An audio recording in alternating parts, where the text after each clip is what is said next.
Hey, what is going on, everybody? So we recently had new specs come out for the Nintendo Switch 2, so I wanted to go ahead and just kind of go over that.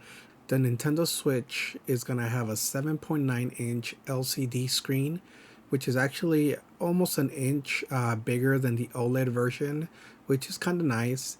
It's also going to come in a 1080p compared to the previous 720p.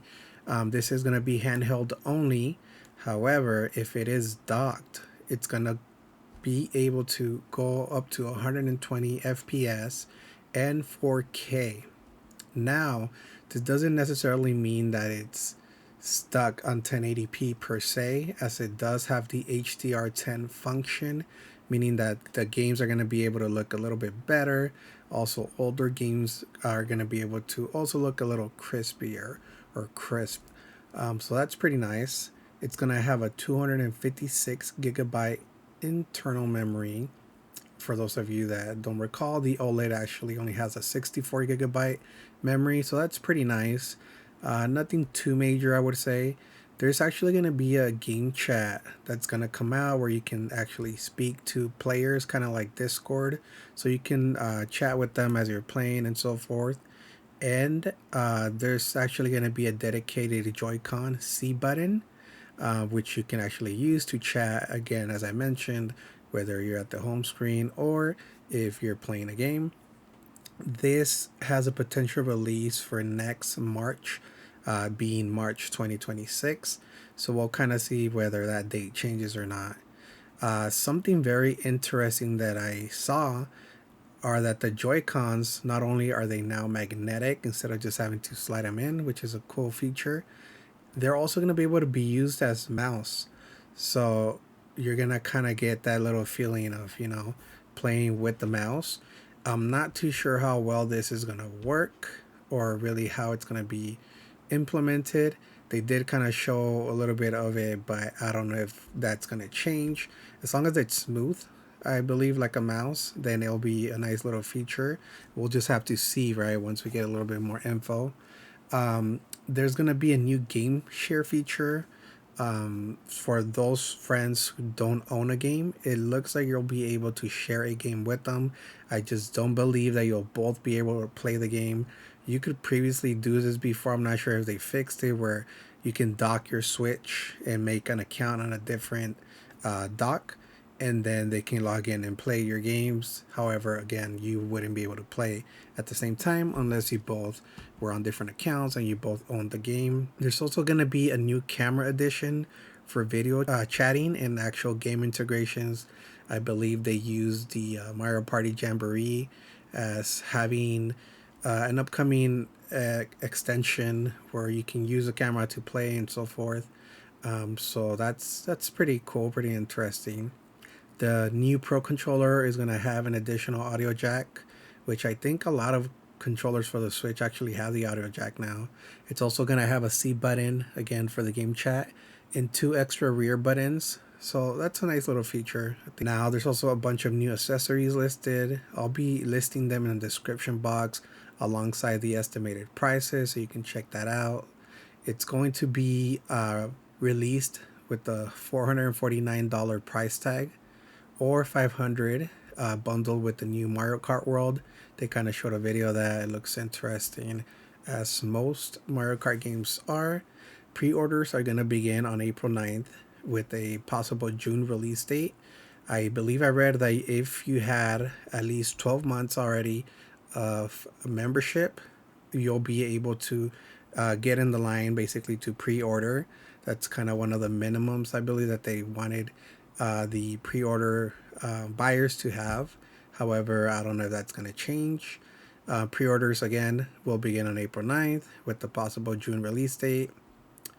I'll also provide a list of expected games coming out, including all games as well that are going to be able to be played on the Switch itself. The battery life is something that concerns me because it's way different from the OLED.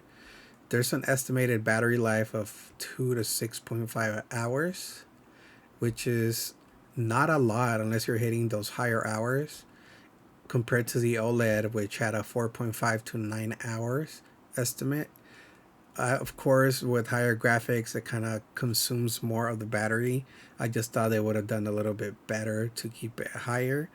But again, once a game's released, that's kind of when you'll know how much a game can be run for.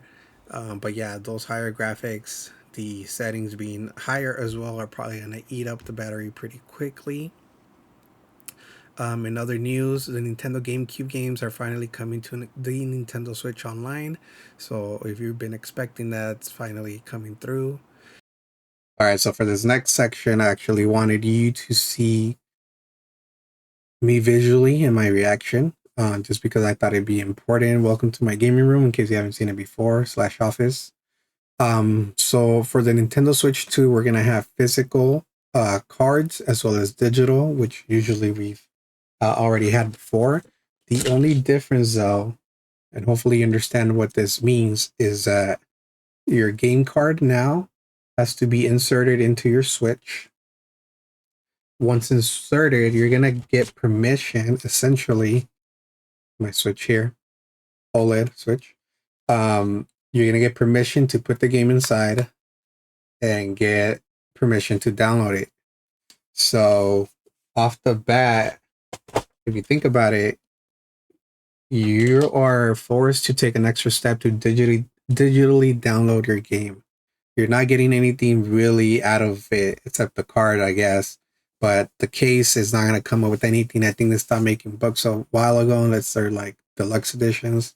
So yeah, physical copies are basically digital downloads with an extra step, but they're going to cost you $90 or up to $90 for the game.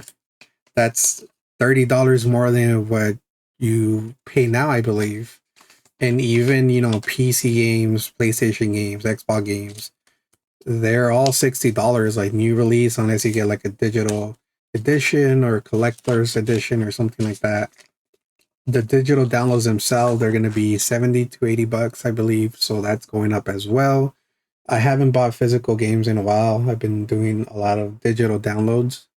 But yeah, no matter what, that's a big jump from $60 to $90. That's crazy.